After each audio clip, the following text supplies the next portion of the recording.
প্রতিদিনই কিন্তু এরকম সমস্যা হচ্ছে, প্রতিদিনই এরকম সমস্যা হচ্ছে। কিন্তু কখন কর্তৃপক্ষের কাছে জানাবো যে অবশ্য সুন্দর একটা ফিনিশিং দিয়ে কাজটা শেষ করবে বলে আমরা আশাবাদী। কেননা এই জায়গাটা একটা বাসগুলো আছে, তারা কিন্তু এই রোডটা দিয়েই যায়। তো আমরা অবশ্যই আশা করবো যে যারা রংপুর সিটির দায়িত্বে আছেন, যেমন দেখেন এই যে চাষা, এই চাষাও কিন্তু জায়গায় এই চাষাও কিন্তু যাইতে পারতেছে না, ওনার তো বহুত কষ্ট হচ্ছে। আমরা যদি গাড়িটাকে যদি একটু হেল্প করি, নেন আমরা যদি ওনার গাড়িটাকে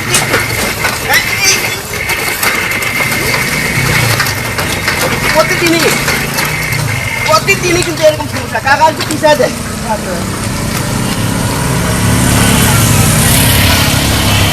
প্রতিদিনই কিন্তু এরকম সমস্যা হচ্ছে, প্রতিদিনই এরকম সমস্যা হচ্ছে।